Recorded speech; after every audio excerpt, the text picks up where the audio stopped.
शाम के ठीक 5 बज चुके हैं और आप देख रहे हैं आपका prime time debate show India का सवाल और मैं हूं आपके साथ प्रीति चौहान। 5 बजते ही विधानसभा चुनाव कर्नाटक में वोटिंग थम चुकी है और साथ ही बता दें इसी के साथ कर्नाटक चुनाव के लिए हो रही वोटिंग भी खत्म हो गई है।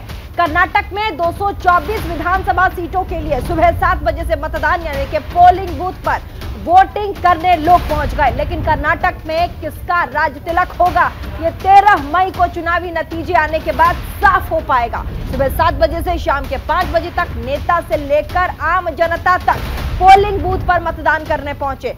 केंद्रों पर पहुंचकर ईवीएम बटन दबाया ताकि वे अपने अगले 5 सालों को सुरक्षित रख सके। कर्नाटक में आज अपने मत का प्रयोग करने बड़ी से बड़ी संख्या में लोग गए, चाहे वो नेता हो या फिर अभिनेता या आम जनता हो, सभी ने लोकतंत्र के इस पर्व में बढ़ चढ़कर हिस्सा लिया।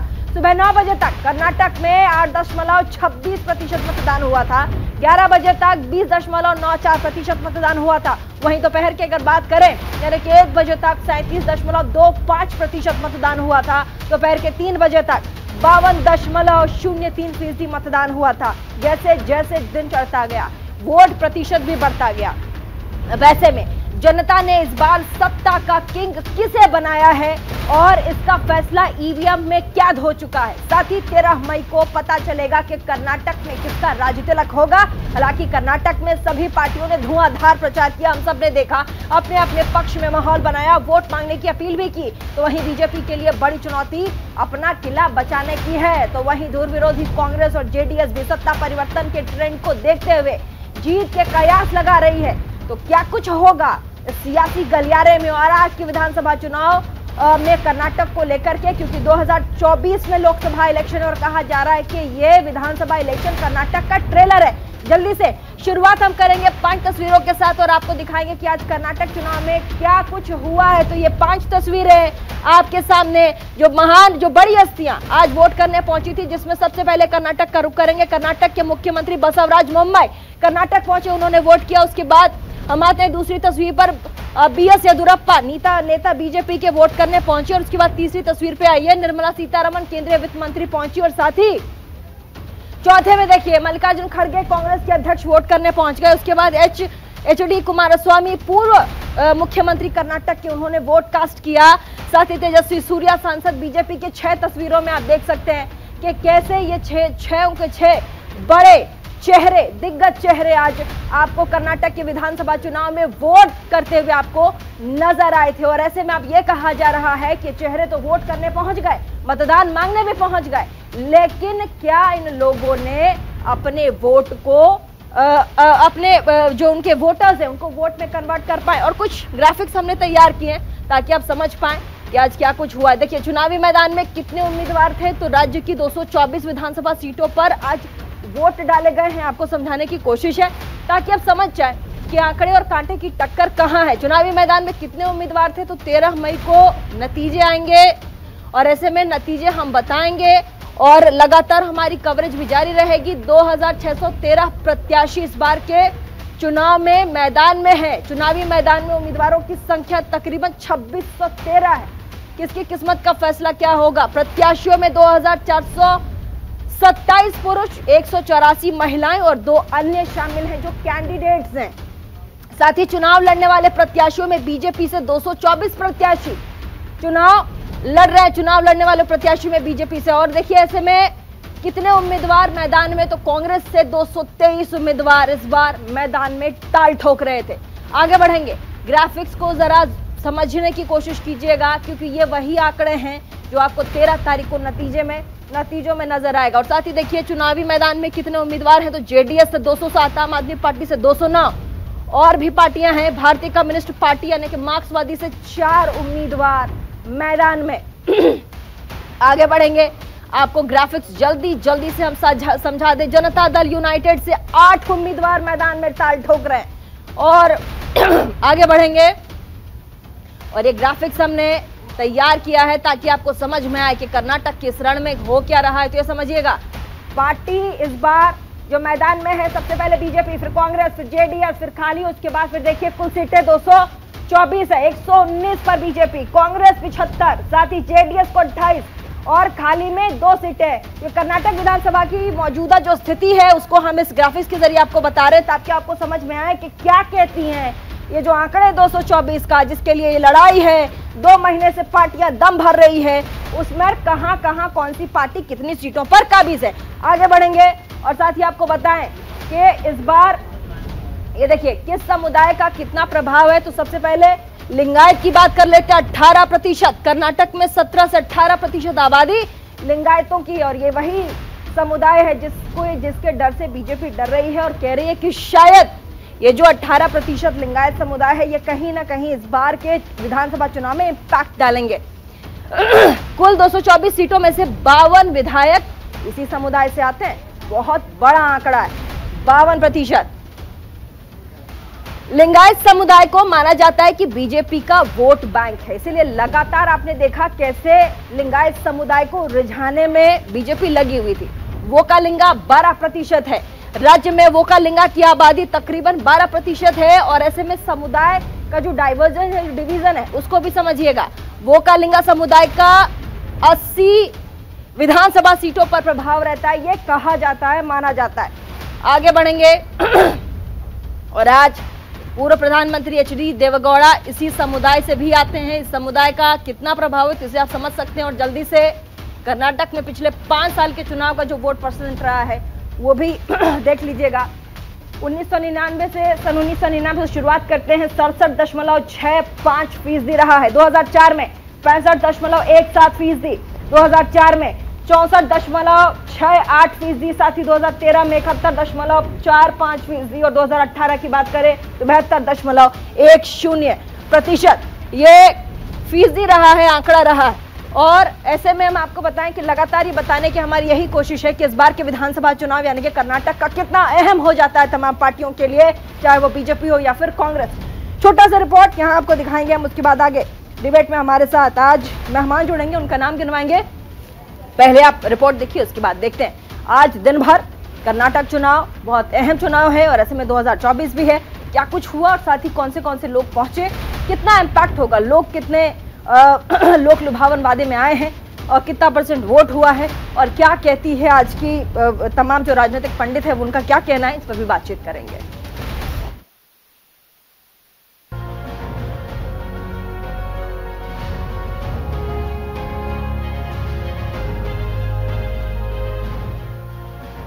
कर्नाटका दक्षिण भारत का वो राज्य है जहां पर सन 1985 के बाद से अब तक कोई सरकार रिपीट नहीं हो पाई है। 38 सालों के बाद क्या ये इतिहास बदलेगा? क्या राज्य में फिर से कमल खिलेगा या फिर कांग्रेस का हाथ उठेगा? ये महज एक सवाल है जिसका इंतजार हम और आप सभी कर रहे हैं, लेकिन ये इंतजार 13 मई को खत्म हो जाएगा। जनता के मन में क्या है ये भी साफ हो जाएगा। ईवीएम मशीन का पिटारा खुल जाएगा, सिंहासन का बादशाह तय हो जाएगा। कर्नाटका में किसका राज होगा ये कहना फिलहाल मुश्किल है।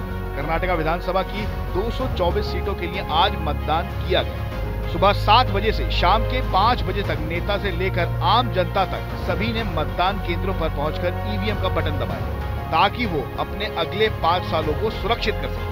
राज्य के विकास के लिए अच्छे प्रत्याशियों को चुनकर किसी एक पार्टी के हाथ में कमान सौंपे।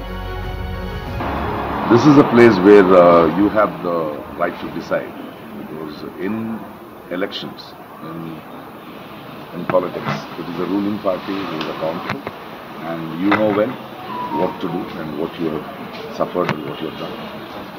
We need Karnataka to be beautiful. Sarva Jananga Vishanti. Let's keep the harmony. Let's vote communal and by population.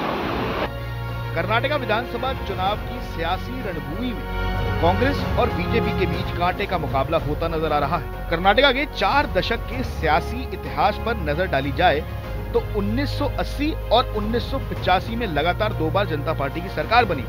इसके बाद से जब भी विधानसभा चुनाव हुए हैं, सत्ताधारी पार्टी लगातार दूसरी बार सत्ता में वापसी नहीं कर सकी। लेकिन अगर 2023 में भाजपा फिर से सत्ता में आती है तो ये 32 सालों के ट्रेंड को खत्म कर देगी।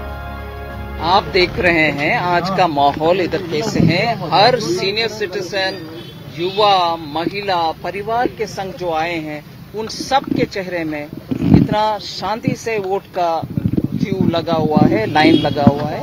और हर एक के मेरे से बात करने के तरीके और वगैरह से मुझे तो स्पष्ट लग रही है बीजेपी पूर्ण बहुमत के साथ जीत कर आ रही है। लोग तो वोट डाल रहे हैं और लोग ये चाहते हैं कि ये सरकार को बदलना और ये सरकार को बदल के कांग्रेस पार्टी को लाना। और लोग तंग और तबाह हो गए हैं कि वो चाहते हैं कि डेवलपमेंट करने वाले और करप्शन को निकालने वाले हुकूमत में अगर आए तो उसका बहुत बड़ा इम्पैक्ट राज्य में पड़ता है और डेवलपमेंट भी। तो आपने हमारी एक छोटी सी जो रिपोर्ट थी वो देखी और समझने की आप उम्मीद करती हूँ समझे होंगे कि क्या कुछ चल रहा है कर्नाटक में, क्योंकि आज विधानसभा चुनाव और ऐसे में कहा जा रहा है कि सेमीफाइनल है 2024 के लिए और साथ ही एकमात्र गढ़ बीजेपी का कर्नाटक। कितना भेद पाएंगे ये तो 13 तारीख को पता चलेगा। आज हमारे साथ इस चर्चा में शामिल होंगे मुकेश त्यागी, प्रवक्ता बीजेपी के हमारे साथ ही यश श्रीवास्तव होंगे, प्रवक्ता होंगे कांग्रेस के हमारे साथ, सिद्धार्थ शर्मा होंगे, प्रवक्ता आम आदमी पार्टी के हमारे साथ, और मनीष गुप्ता राजनीतिक विश्लेषक स्टूडियो से हमारे साथ, राहुल लाल वरिष्ठ पत्रकार स्टूडियो से हमारे साथ। आप सभी का बहुत बहुत स्वागत न्यूज इंडिया 24/7 के इस प्लेटफॉर्म पर। सबसे पहले मुकेश त्यागी, प्रवक्ता बीजेपी के, वोट के बाद क्या लग रहा है, क्योंकि वोटिंग परसेंटेज आप देखिए 52% ओनली, तो ऐसे में वोटिंग परसेंटेज इतना कम है और साथ ही 13 तारीख को नतीजे भी हैं, तमाम मुद्दे वादे सब दोनों ही पार्टियों की तरफ से भुना लिए गए। क्या लग रहा है आपको, कहां कितने सीटों पर बीजेपी काबिज होने वाली है? देखिए, ऐसा है कि भारतीय जनता पार्टी का जो कमल है वो पूर्ण रूप से कर्नाटक में खिलेगा, जबकि बहुत से सिपोलॉजिस्ट हैं वो ये कह रहे हैं कि कांग्रेस को एज है। लेकिन मैं समझता हूँ जिस प्रकार से मुझे फीडबैक तमाम लोगों से मिल रहा है, मैं कर्नाटक में अपने जो वहां पे हमारे कार्यकर्ता है उनसे मैं लगातार संपर्क में हूँ और पूछ रहा हूँ कि क्या जमीनी हकीकत है। ठीक है, वोटिंग टर्नआउट बहुत कम हुआ है, ये दुर्भाग्य वाली बात है, लेकिन मैं ये समझ रहा हूँ कि भारतीय जनता पार्टी इस बार पूर्ण बहुमत से वहां पर आएगी। देखिए, 38 साल तक वहां पर कोई भी सरकार लगातार जो है रिपीट नहीं हुई है और सिर्फ 2 ही बार 5-5 साल का किसी चीफ मिनिस्टर को वहां पर मिला है। लेकिन इस बार कर्नाटक की जनता ने तय कर लिया है कि अगर हमें कर्नाटक की उत्थान चाहिए, यहाँ की प्रोग्रेस चाहिए, प्रॉस्पेरिटी चाहिए, तो हमको जो है सेंटर और स्टेट से मिलकर के ये जो भागीदारी है उसी से वहां पे विकास होगा। और तमाम जो सेंट्रल पॉलिसीज हैं गवर्नमेंट की वो वहां पर ऑलरेडी इंट्रोड्यूस की जा चुकी है। इसके अलावा जिस तरह से कांग्रेस ने बजरंग दल को लेकर के पीएफआई से कनेक्ट किया, उसका भी प्रभाव बहुत पड़ा है, जो कि हमने कोई मुद्दा नहीं डाला, ये मुद्दा खुद उन्होंने डाला है। इसके अलावा जिस तरह से प्रधानमंत्री मोदी को मल्लिकार्जुन खड़गे ने गालियां दी है, विशैला साहब उनके पुत्र ने भी उनको तमाम प्रकार की अतिशयोक्तियों से नवाजा है, तो मैं समझता हूं कि जनता समझ गई कि कांग्रेस के पास कोई ठोस मुद्दा नहीं है, इनका कांग्रेस विभाजित है। डीके शिव कुमार जो है वो खुद मुख्यमंत्री बनना चाहते हैं, मल्लिकार्जुन खड़गे भी कहीं दूर से देख रहे हैं कि शायद मेरा भी कहीं मौका लग जाए 80 साल की उम्र में। ठीक है, वो तो ठीक है, अपनी चीज है, लेकिन 224 में से एक होता है ना जादुई आंकड़ा, तो चलिए 113 है, लेकिन फिर भी अगर आप कह रहे हो कि ताल ठोक रहे हो कि हाँ ठीक है प्रीति जी 224 तो है, लेकिन हम इतने नंबर्स पे आ जाएंगे, कुछ लग रहा है आपको मुकेश त्यागी जी? हम जहां तक सोच रहे हैं 130 से 135 के बीच में, 130 जबकि अमित शाह जी 135, अमित शाह जी ने तो 150 का है, तो मैं समझता हूं कि अगर मान लीजिए कंजर्वेटिव फिगर भी ले लें तो 130 से 135 नंबर जो है भारतीय जनता पार्टी को इस बार क्लीन मेजोरिटी मिलने वाली है। तमाम सिफोलॉजिस्ट और प्रेडिक्शन जितनी भी हुई हैं, मैं समझता हूं कि 13 तारीख को साफ दूध का दूध पानी का पानी हो जाएगा। यश श्रीवास्तव, प्रवक्ता कांग्रेस, 130 से 135 का दम भरते बीजेपी के प्रत्याशी मुकेश त्यागी, साथ ही उन्होंने कहा गृहमंत्री ने तो 150 के पार की बात की है। हाँ, ऐसे में कांग्रेस अपने आप को कितने नंबर देगी इस पूरे चुनाव प्रचार में, और साथ ही 224 में से 213 के बाद, जादुई आंकड़ा को छोड़ दीजिए, कितने सीटों पर ताल ठोकने वाली है कांग्रेस, क्या कहेंगे? तो देखिए, त्यागी जी हमारी सीटें बता रहे हैं, थोड़ी कम बताई हैं, हमारी थोड़ी और आ सकती है। अब उसके कारण भी मैं बता देता हूं, पिछले कुछ समय से जो भी बातें त्यागी जी ने अभी बोली, तो पहली बात तो यह है कि 2018 में भी कांग्रेस और जेडीएस की संयुक्त सरकार बनी थी, जिसको इन्होंने किस तरीके से जनता के साथ धोखा किया वो यही जाने। उसके बाद अभी जब 2 महीने से जिसको हम चुनाव प्रचार और ये सब बातें हम कर रहे हैं, तो मैं कुछ बातें साफ कर देता हूं यहाँ पर सभी के लिए। पहली बात तो ये है कि इस देश में जब भी आप धर्म की राजनीति करते हैं तो एक समय के बाद सबको सच समझ में आ जाता है और तब धर्म की राजनीति करने वाले की कोई नहीं सुनता। सब जनता अपनी समस्याएं और अपने आगे बढ़ने के लिए सरकार चुनती है। लेकिन जब आप चुनाव प्रचार में कहीं भगवान की मूर्ति ले आइएगा, कहीं कीजिएगा कि आपको आशीर्वाद नहीं मिलेगा, कहीं कहेंगे कि भाई इनकी सरकार आ गई तो दंगे हो जाएंगे, तो कैसे आप ये उम्मीद कर रहे हैं कि जनता आप पर विश्वास करेगी? कर ही नहीं सकती है। फिर 40% कमीशन की सरकार, हमें तो बोलने की भी जरूरत नहीं है, वहां पे एक एक व्यक्ति को मालूम है, इनका रेट कार्ड है, इनके सारे काम है। और रहा सवाल हमारे वर्तमान प्रधानमंत्री जी की रैलियों का और उन्होंने प्रदेश के लिए क्या किया, देश के लिए क्या किया, तो भैया मुद्दा सड़कों पर है। ठीक है, कितने नंबर पे, कितना आप कितने नंबर्स देंगे, आप कितने नंबर्स देंगे? ठीक है, आप कितने नंबर्स देंगे वो आपकी? तो इन अ नटशेल त्यागी जी हमारी सीटें बता रहे हैं और इस देश की जनता, कर्नाटक की जनता 150 कह रहे हो, समझ गई है। प्रीति जी, मुझे आपकी किसी की भी आवाज नहीं आ रही। कितनी सीटें आ सकती हैं इस बार विधानसभा में कांग्रेस की, क्या कहेंगे आप? कितनी सीटें? ठीक है, मैं आपके पास आती हूँ। We are trying to connect with you Yash, we are trying. मैं, हमारे साथ और भी मेहमान हैं, हम सीधा रुक कर लेंगे। सिद्धार्थ श्रीवास्तव सिद्धार्थ हमारे साथ, सिद्धार्थ शर्मा हमारे साथ कर्नाटक से हैं। सिद्धार्थ, आम आदमी पार्टी बहुत बड़ी बड़ी बातें करती रहेगी, लेकिन कर्नाटक में जिस तरह से जोश स्टार्टिंग चुनावी प्रचार में जब आप हमारे शो में आए थे, उसके बाद अब जैसे गायब हो गई आम आदमी पार्टी, एक भी रैली नहीं, चुनाव प्रचार नहीं, कुछ भी नहीं, हमें तो नजर तक नहीं आया। प्रीति जी, आम आदमी पार्टी बहुत जोर शोर से ये चुनाव कर्नाटक में लड़ी है। अरविंद केजरीवाल जी हों, भगवंत जी हों, राघव चड्डा जी, संजय सिंह जी हों, सारे लोगों ने पूरे कर्नाटक के अलग अलग भागों में आकर चुनाव प्रचार भी किया है, रोड शोज भी किए। और कर्नाटक का राजनीति का, मेरे ख्याल से इस पूरे पैनल में शायद मैं अकेला हूं जो कि लाइव अभी कर्नाटक से आ रहा हूं। पिछले 1-1.5 महीने से पार्टी के काम से कर्नाटक में हैं हम। कर्नाटक की करीब करीब सभी सीटों पे हमारे प्रत्याशी लड़ रहे हैं और एक लोगों के बीच में जब हम जाते हैं तो कर्नाटक अपने आप में एक बहुत ही हाईली एजुकेटेड, काफी शिक्षित प्रदेश है। यहाँ के लोगों को दोनों तरह की राजनीति चाहिए। एक तरफ तो भाजपा की जो राजनीति है वो मुद्दे से भटक के भावनात्मक मुद्दे को ज्यादा लाते हैं, दूसरे तरफ कांग्रेस के साथ आप ये तो बताइए, ठीक है वो तो ठीक है, मुद्दों पे आएंगे, लेकिन अब वोटिंग हो चुके हैं, 5 बजे तक मतदान हो गया है। आप लोग क्या कहेंगे? आम आदमी पार्टी 224 सीटों में कितने नंबर्स देगी, कितने सीटों पर आएंगे आप लोग?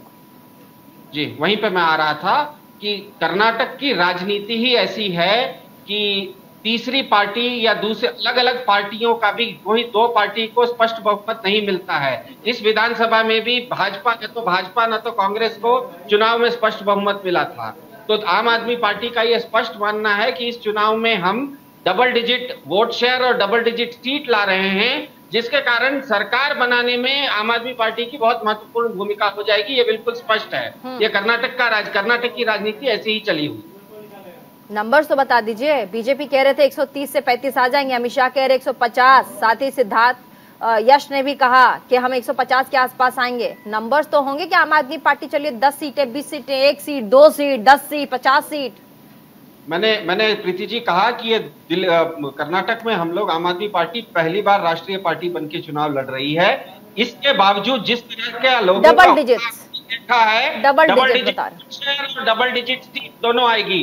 डबल डिजिट की बात आप कर रहे हैं। राहुल लाल हमारे साथ वरिष्ठ पत्रकार है, मनीष जी भी हैं। एक बार जल्दी से रुक राहुल लाल का कर लेते हैं। राहुल लाल जी, आम आदमी पार्टी डबल डिजिट की बात कर रही है, संख्या बता नहीं रही है, साथ ही बीजेपी 130, 135 और 150 के आंकड़ों के साथ, कांग्रेस पार्टी 150 के आंकड़ों की सीटों के साथ। आप कितना नंबर देंगे और साथ ही दोनों ही पार्टियां कितने नंबर्स पर सिमट जाएंगी?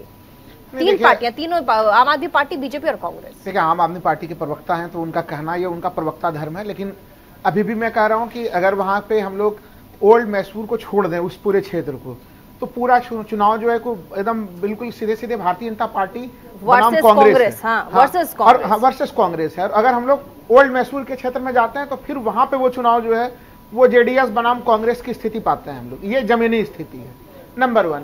नंबर 2, देखिए ये चुनाव बिल्कुल अन्य चुनावों से काफी ज्यादा अलग होने जा रहा है। जो लिंगायत समुदाय एक तरह से जिनका पूरा फुल सपोर्ट, फुल वोट मिलता था भारतीय जनता पार्टी, और उनका देखिए अभी आप आंकड़े प्रस्तुत भी कर रहे थे कि उन समुदाय से 52 विधायक हैं, 18% वोटों का प्रभाव। हाँ, और सोचिए, लेकिन 18% वोट शेयर है उसका, और वो इस तरह से फैला हुआ है, और उनका जो पूरा नेचर है वहां के समाज में, जिस तरह से उनके मठ जो है कि वो स्कूल चलाते हैं, कॉलेज चलाते हैं, हॉस्पिटल चलाते हैं, उनका एक अलग सा प्रभाव है। तो उसका काफी ज्यादा लाभ भारतीय जनता पार्टी को मिला था पूर्व के चुनाव में, हम लोग देखें। लेकिन जब उन मठों के ऊपर भी देखिए जो आरोप वहां पे लगे कि जो लिंगायत के मठ हैं उनको भी जो है कि कमीशन खोरी में शामिल होना पड़ा था, उन मठों में भी जो है कि भारतीय जनता पार्टी ने अपने लोगों को नियुक्त करने का प्रयास किया, मठ की संपत्ति को भी हड़पने का प्रयास किया। तो जो लिंगायत वाला सेक्शन था वहां पे कहीं न कहीं अब भारतीय जनता पार्टी के साथ वैसी विशिष्ट सहानुभूति नहीं दिखती। अगर हम लोग जमीन पे जाते हैं तो ये बात हम लोगों को स्पष्ट होती है। ठीक है मनीष जी, बीजेपी ने तमाम अपने जितने भी स्लोगन्स थे या फिर जितने भी मुद्दे थे, आप देखिए मैनिफेस्टो वाली जो बात थी फट से बीजेपी ने लपक लिया, हनुमान जी का मुद्दा हो, जय बजरंगबली हो, या फिर आपने केरला स्टोरी हो, क्या ये सब भुनाने के बाद आपको लगता है जादुई आंकड़ा बीजेपी ले आएगी? क्योंकि अभी भी संशय है कि बीजेपी इस बार कर्नाटका बीजेपी के लिए बहुत मुश्किल है। प्रीति जी, चुनावों से 4 दिन पहले तक ये बात तय थी कि कांग्रेस की हवाबाजी अपने पीक पर थी, लेकिन जैसे ही सोनिया गांधी का वो स्वयंभू कर्नाटक ऑटोनॉमस वाली बात आई, उसके बाद बजरंग दल जैसे लोगों पर बैन लगा देंगे, पीएफआई को लेकर सहानुभूति का जिस तरीके से मामला हवा में उछला तो उछलता ही चला गया, और जिस तरीके से केरला स्टोरी को लेकर लोगों में जो नेगेटिव सेंटिमेंट्स कांग्रेस के नेताओं के भांति भांति के बयानों ने दिए, भारतीय जनता पार्टी वापस मैदान में आ गई। और जिस रफ्तार से वापस आई, अगर वो वोटों में कन्वर्ट होती दिखी तो लगभग 110 के आसपास भारतीय जनता पहुंचती नजर आ रही है, ऐसा मेरा निजी आकलन। 110 कह रहे हैं आप, 110 पर बीजेपी आएगी। ठीक है, छोटे से ब्रेक के लिए हमें रुकना पड़ेगा, कहीं मत जाइएगा।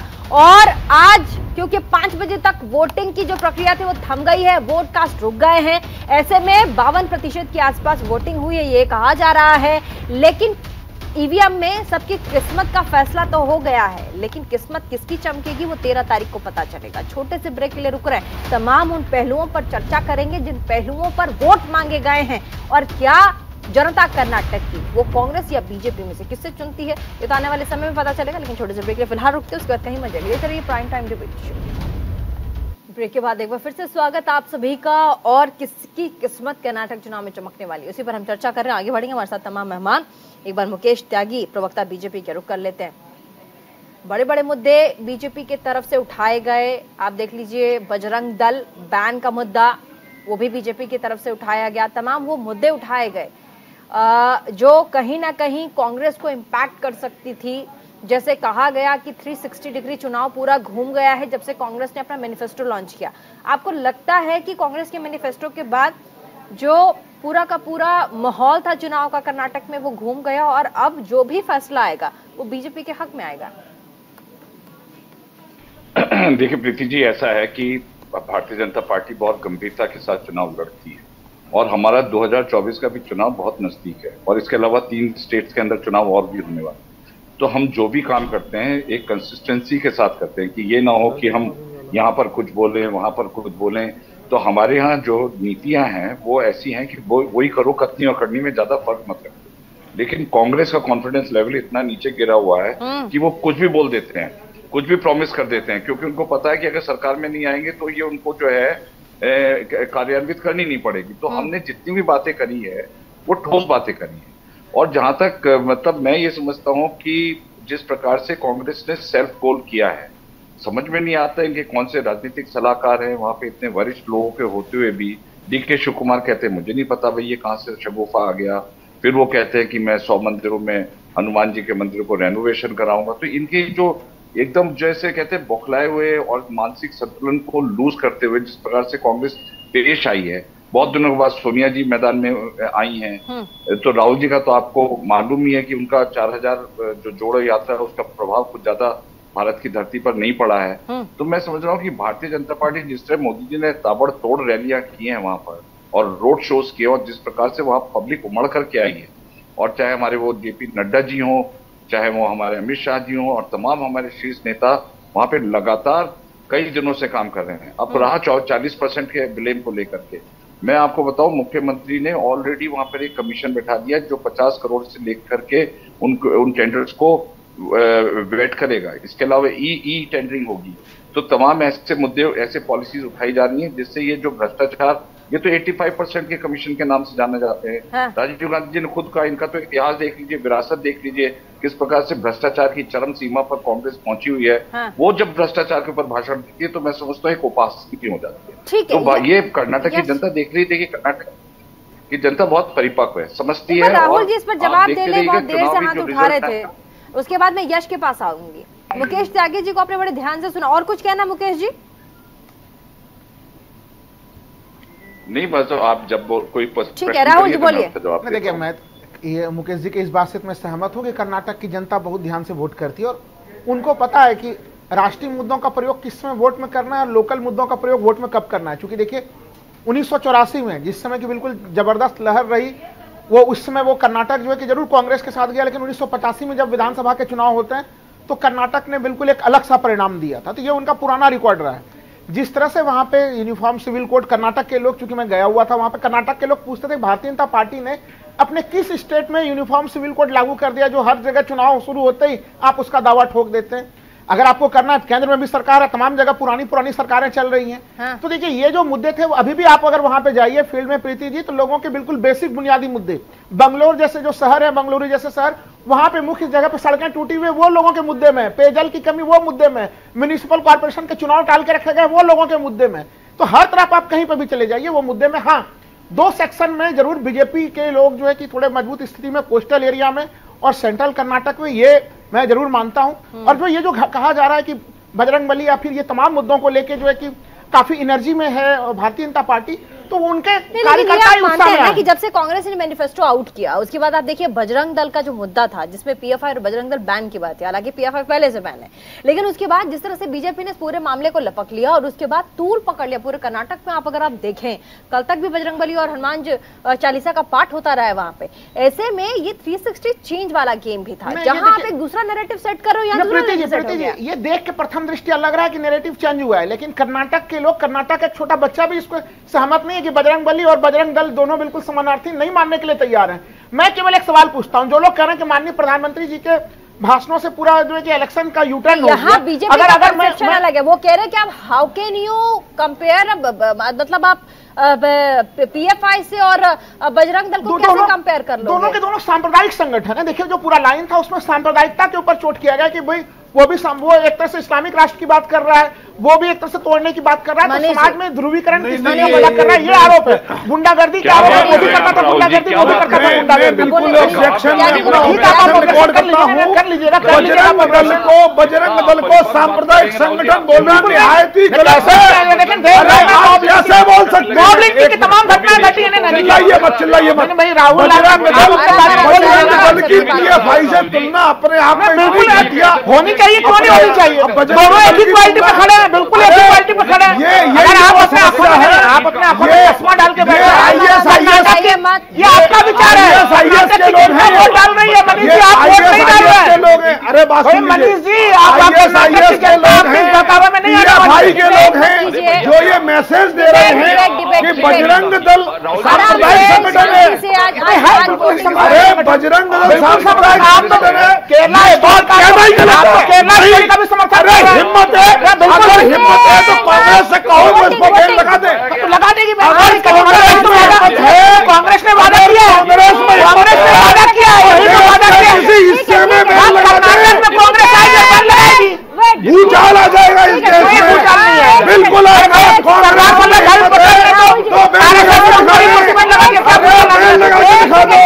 पीएफआई के समर्थक ध्यान रखो। प्लीज एक सेकंड, क्योंकि आज देखिए वोटिंग हुआ है, आराम से अपनी बात रखिए। किन मुद्दों पर चुनाव वोट पड़े, किन मुद्दों पर नहीं पड़े, उस पर बात करते हैं ना। चिल्लाइएगा तो नहीं पता चलेगा, प्लीज चिल्लाइए मत।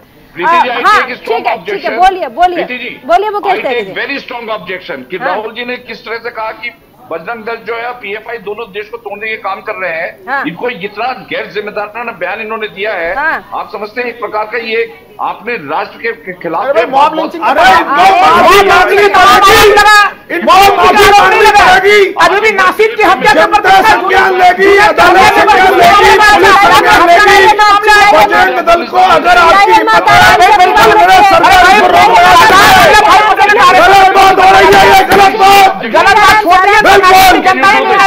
बिल्कुल, अरे जो मर्जी निर्णय हो, बजरंग दल को सांप्रदायिक संगठन करने वालों को छोड़ा नहीं जाएगा। कमाल कर दिया वैसे यश श्रीवास्तव, कांग्रेस के प्रवक्ता, एक सेकंड आप लोग रुक जाइए, इतना चिल्लाएंगे तो नहीं होगा, प्लीज ऐसे मत कीजिए आप लोग, एक एक करके वोटिंग हुए हैं आज भी आप लोग वोट पढ़ने के बाद भी आप लोग इतना चिल्लाएंगे, समझ में नहीं आएगा वहाँ लोगों को। वोट पढ़ रहा है अभी, ठीक है, 6 बजे तक पढ़ना है वोट। ठीक है, एक सेकंड, यश श्रीवास्तव के पास जाएंगे। यश जी बोलिए।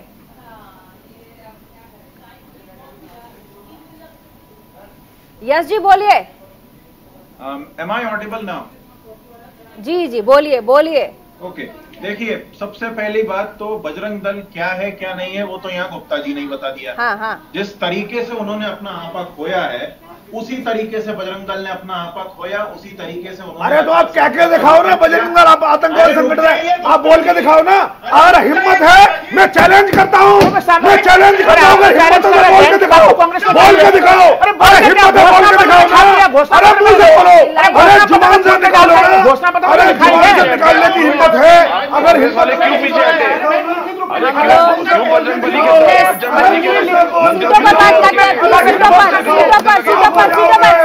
सीटों पे बात कीजिए प्लीज, सीटों पे बात कीजिए, आज सीटों पे बात कीजिए प्लीज। आप लोग सब पढ़े लिखे बैकग्राउंड से आते हैं, सीटों पर बात कीजिए, आज मुद्दों पर बात कीजिए और सीटों पर बात कीजिए। आम आदमी पार्टी प्रवक्ता सिद्धार्थ। प्रीति जी मुझे मेरी बात पूरी करने नहीं, आप लोग प्लीज उकसाने वाली बातें आज मत कीजिए, आप लोग सीटों पे बात कीजिए ना। मैंने क्या किया? सीटों पर बात कीजिए। गुप्ता जी कर रहे हैं, राहुल लाल नहीं कर रहे हैं, क्योंकि वो आपकी साइड बोल रहे हैं। कांग्रेस को घोषणा पत्र में मैंने वही बोला, आप कह रहे हैं कि दे रहे हैं। उसी घोषणा पत्र की वजह से कांग्रेस का बंटाला नहीं हो रहा है। अरे होने गलत है। अरे मैं तो ये सवाल पूछ रहा हूँ कि प्रधानमंत्री ने सारे रोड शो किए, अगर बीजेपी हारती क्या प्रधानमंत्री जिम्मेदारी लेंगे इसकी? राहुल जी जरा प्लीज, मनीष जी प्लीज, मेरी रिक्वेस्ट है आपसे, प्लीज रुक जाइए। राहुल जी आपसे ये उम्मीद नहीं थी। सिद्धार्थ जी देखिए, कर्नाटक की जनता ये चाह रही है कि उसको एमएसपी कौन देगा, क्योंकि कर्नाटक बहुत बड़ा एग्रीकल्चर स्टेट है। हाँ। यहाँ पर खेती हर किसानों की संख्या बहुत ज्यादा है। कोई भी राजनीतिक दल, चाहे कांग्रेस हो चाहे बीजेपी हो, एमएसपी की बात नहीं करते। लोगों को रूरल कर्नाटक में जाना चाहिए और देखना चाहिए कि कर्नाटक ने आज इसलिए वोट किया है, किस लिए वोट किया है।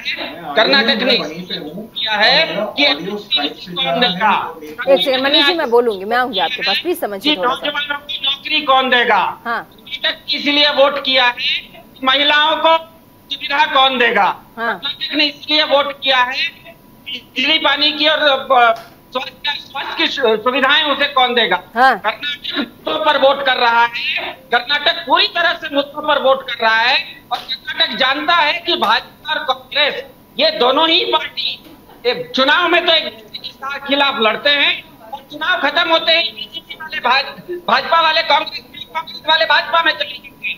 इसीलिए कर्नाटक वोट कर रहा है आज रचनात्मक पर कर्नाटक ने वोट किया है। कर्नाटक ने आज एक चीज, ठीक है यश आप चिल्ला तो रहे हैं, अपनी बात तो रख रहे हैं, लेकिन एक चीज मैं यहाँ बोलना चाहूंगी, तमाम पार्टियां हैं, बीजेपी के भी प्रवक्ता यहाँ, आप भी कांग्रेस को रिप्रेजेंट कर रहे हैं। ऐसे में हमने इस पूरे ही चुनावी कैंपेन में पूरे विधानसभा के ये देखा कि दोनों ही पार्टियों के शीर्ष जो नेतृत्व, चाहे वो सोनिया गांधी हो, राहुल गांधी हो, प्रियंका गांधी हो, प्रधानमंत्री हो, गृह मंत्री अमित शाह हो, तमाम लोग गए, लेकिन वहां के चुनावी जो वहां पे लोकल मुद्दे थे, उन लोकल मुद्दों पर बातचीत नहीं हुई। यश श्रीवास्तव, बातचीत बिल्कुल हुई है। बातचीत इस लेवल तक हुई है कि जो नया इन्होंने एक्सप्रेसवे लॉन्च किया उसके कारण उस रूट के जो लोकल बिजनेसेस थे, जो छोटे छोटे वहां हथकरघा थे, उनकी क्या समस्याएं हैं उन पर भी हमने बात की है। और हमारी जो 5 गारंटीज हैं वो इन्हीं पर आधारित। हम हर वर्ग के युवा को, हर घर की महिला को, हर घर को और हर व्यक्ति जिसको खाने की जरूरत है, जो बेसिक नेसेसिटी है, और महिलाओं को जो हमने ट्रांसपोर्ट के लिए जो इनिशिएटिव सोचा है हम इनसे जनता को बिल्कुल जमीनी स्तर पर बढ़ावा देना चाहते हैं। इनको जब सहायता मिलेगी, जब ये सक्षम होंगे, तो कर्नाटक अपने आप आगे बढ़ेगा। अब यदि आप सोचिएगा कि धर्म की राजनीति करके या चिल्ला चोट करके, आपा खो के आप दंगे की धमकी देंगे, आप आशीर्वाद का डर बताएंगे और उसके बाद आप चुनाव में आके रैली करेंगे जिसमें आप खुद पब्लिश करते हैं कि पब्लिक अपने घरों से बालकनी से रैली को नहीं देख सकती, तो आप क्या उम्मीद कर रहे हैं कि आपको जनता चुनेगी? जनता ने आपसे पूछा कि आप हमारे लिए क्या करेंगे। ठीक है, आपने ना तो पेसीएम पर जवाब दिया, ना किराए पीएम पे जवाब दिया, और प्रधानमंत्री जी से हमें क्या उम्मीद है, वो जनता मंतर नहीं सुन जाता। 38 साल और उसके बाद रिपीट करना कितना आसान होगा, क्योंकि कहा गया ट्रेंड है कर्नाटक में, एक बार सरकार आने के बाद दोबारा किसी ने रिपीट नहीं किया। क्या ये रिकॉर्ड तोड़ेंगे आप लोग? प्रीति जी, मैं आपको बताऊं, ये पहले भी हो रहा था। जिस समय चुनाव गुजरात के अंदर हो रहा था तो उस समय ये कहा जा रहा था कि गुजरात में बीजेपी की स्थिति कांग्रेस के मुकाबले कमजोर हो गई और इस बार कांग्रेस दोबारा से आएगी।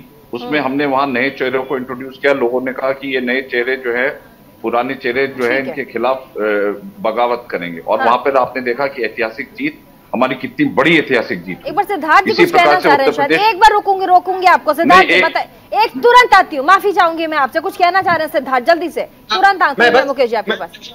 मैं बस ये कहना चाहता हूँ, कर्नाटक की जनता कितनी हाईली एजुकेटेड है, कितनी शिक्षित है, और कर्नाटक का एक अपना इतिहास रहा है।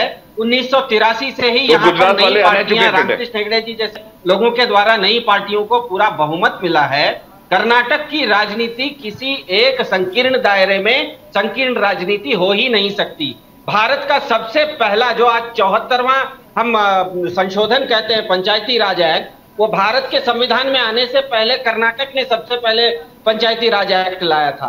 तो कर्नाटक इतना ज्यादा प्रोग्रेसिव और प्रगतिशील राज्य है कि वहां पर आप जब नैरेटिव देते हैं तो वो किसी भी तरह का शैलो नैरेटिव, नैरो नैरेटिव नहीं हो सकता। और यही शैलो नैरेटिव और नैरो नैरेटिव दोनों ने दिया है, इसीलिए आम आदमी पार्टी को लोग पसंद कर रहे हैं कर्नाटक। ठीक है मुकेश त्यागी, बोलिए।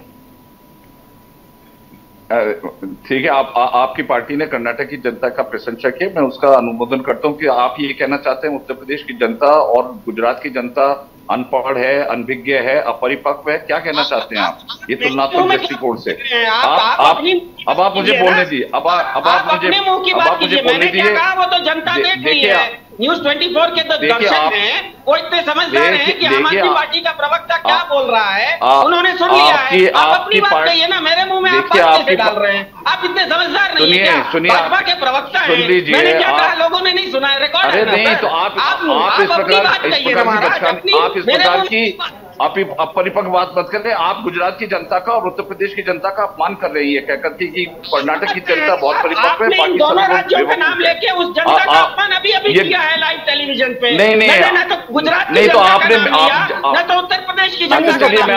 मैंने कहा कि कर्नाटक की जनता केजरीवाल जी को आपको उससे दिक्कत हो रही है, आपने उसको गुजरात और उत्तर प्रदेश का नाम लिया है।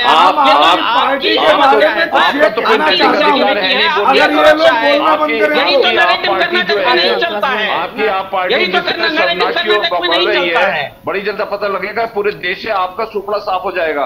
आपके पहले ही 2-4 मंत्री जेल के अंदर गए हुए हैं, किस प्रकार से आपके ऊपर भ्रष्टाचार के लांछन लगे हुए हैं।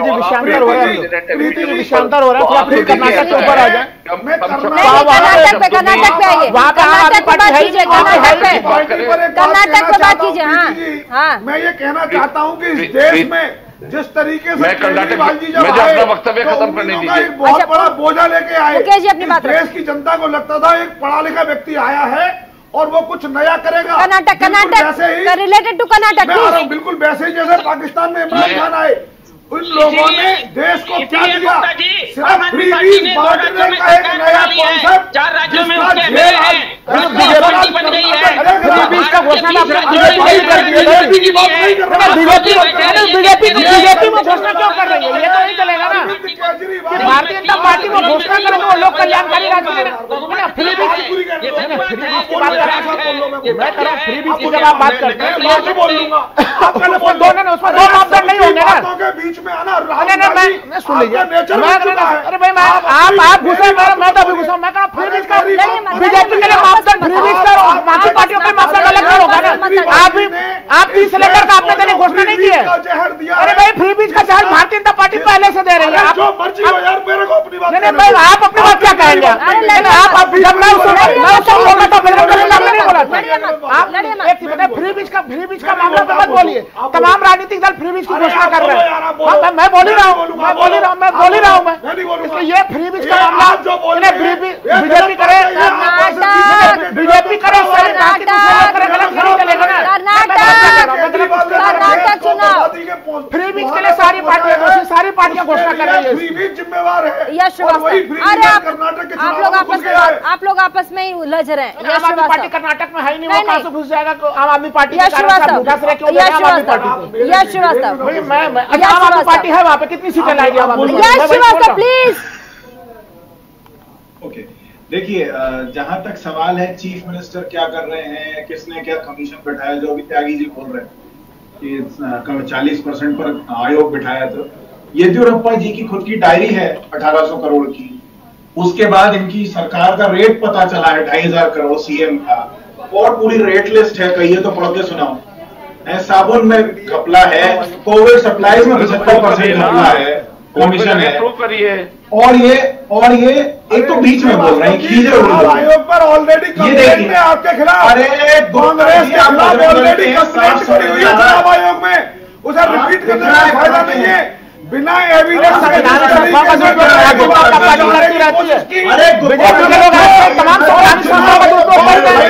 प्रधानमंत्री सीधे कह रहे हैं, क्या गलत बात क्या है? मैं बोलिए चुनाव आयोग को लेकर क्या बात कर रहे हैं? चुनाव आयोग की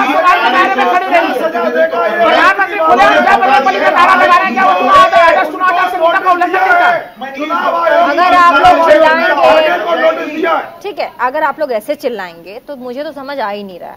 साथ में जो दर्शक हैं उन्हें तो कुछ भी समझ में नहीं आ रहा होगा। आप लोग कोऑपरेट कीजिए, एक एक करके अपनी बात रखेंगे, क्योंकि विधानसभा चुनाव है, ऐसे में वोटिंग किस तरीके से की गई, विश्वास जनता का जीता गया या नहीं, हम इस पर ज्यादा बात करें तो ज्यादा बेहतर है और साथ ही लोगों को समझ में भी आएगा। इसीलिए थोड़ा सा नरमी बरतें, मेरी बातों को समझें। यश अपनी बात पहले कंप्लीट कीजिए, उसके बाद मैं आगे बढ़ूंगी जल्दी से। धन्यवाद प्रीति जी। देखिए, बात यह है कि यदि आप प्रतिक्रिया में यदि और ज्यादा उपद्रव करते हैं तो जनता का विश्वास आप पर से और उठता है। जो हुआ जब मध्य प्रदेश में बजरंग दल ने हमला किया, सब किया, और उसके बाद इनके पास कोई जवाब नहीं है कि 40% के लिए ये क्या करेंगे, सरकार में विश्वास कैसे लाएंगे। और तो और जब ये अपनी रैलियां करते हैं तब भी जनता के लिए क्या करेंगे वो बात नहीं करते, केवल अपना खुद का महिमा मंडल, अपने लिए दूसरों को डराना। तो कांग्रेस भी करती है, कांग्रेस मैनिफेस्टो लॉन्च की, उसके बाद कौन सा महिमा मंडल आप लोगों ने नहीं किया? आप लोगों ने आपकी पार्टी ने चुनावी रैली में महिमा मंडल नहीं किया? क्या कह रहे हैं आप? ये तो पार्टियां करती हैं। तो हमने तो जनता की बात की है, हमने 5 गारंटी दी है कि हम जनता के लिए। लोगों की हत्या की जब इंदिरा गांधी की हत्या के समय, तो क्या कांग्रेस को आतंकवादी संगठन समझ लिया जाए?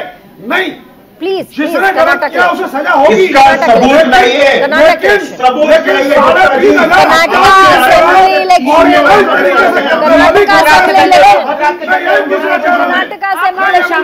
आप विषयांतर कर देते हैं।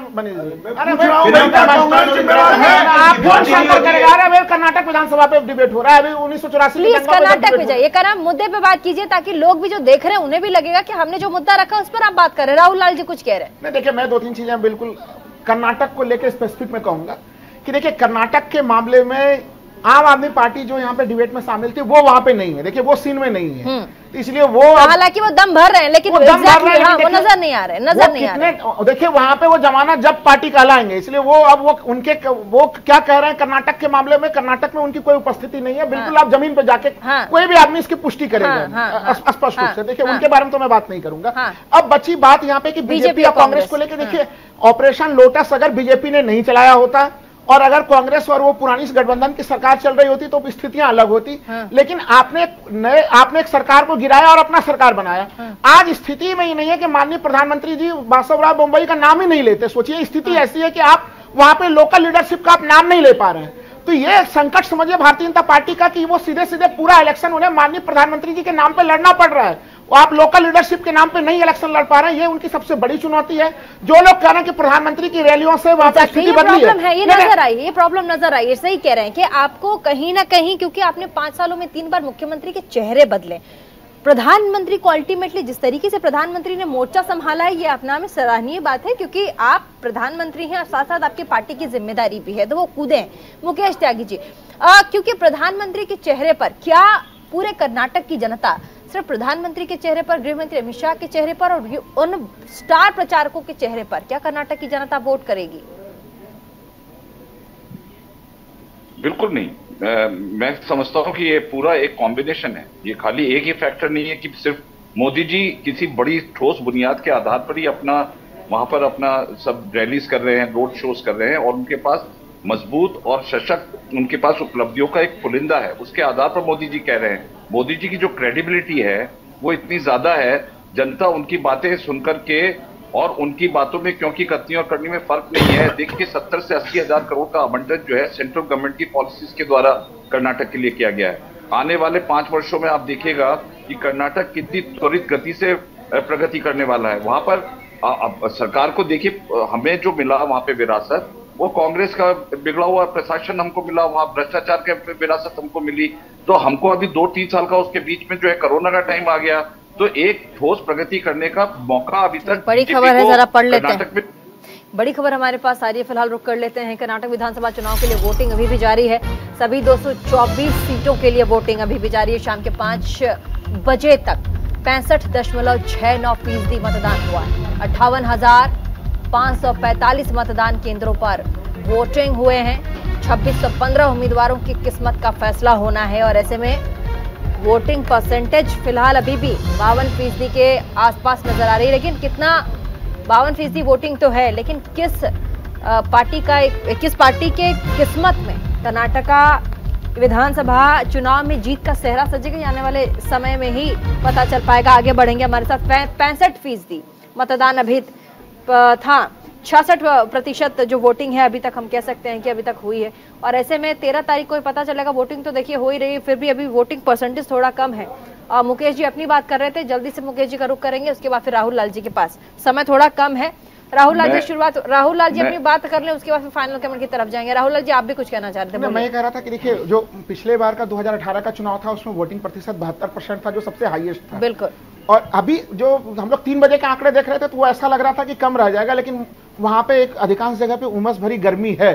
तो 6 बजे तक में एक तरह से जब तक होगा तो मुझे लग रहा है कि वो पिछले बार के आंकड़े पे फिर से जो है कि वो आंकड़े या उसके बराबर के आसपास के आंकड़े होंगे। और ये अगर आंकड़े हैं, वोटिंग प्रतिशत का टर्नआउट अगर बेहतर है तो फिर यह भी सत्ता परिवर्तन के रुझान को प्रथम दृष्टिया प्रतिबिंबित करता है। गारंटेड नहीं है, लेकिन एक तरह से आप उसी रुझान के ठीक है, लेकिन आकलन करना आपका काम है, लेकिन इस पर हम फोकस नहीं हो सकते क्योंकि 13 तारीख को अल्टीमेटली रिजल्ट के बाद ही पता चलेगा कि कौन सी पार्टी सत्ता में आ रही है। फाइनल कमेंट की तरफ जाएंगे, सबसे पहले शुरुआत मनीष जी से करेंगे, राजनीतिक विश्लेषक। बताइए। जिस प्रकार से वोटिंग परसेंटेज दिख रहा है और राहुल लाल जी ने कहा है कि थोड़ा बढ़ेगा, अगर ये 60 के आसपास रहता है तो हम भी समझते हैं कि सत्ता लगभग परिवर्तन होने की संभावना कम है। मैंने जैसा कहा था 120-110 के बीच में लगभग कहीं ना कहीं हम लोग खड़े देखते हैं बीजेपी को। और जेडीएस की स्थिति और कमजोर होने वाली, क्योंकि इस बार कांग्रेस ने एग्रेसिव काम किया है।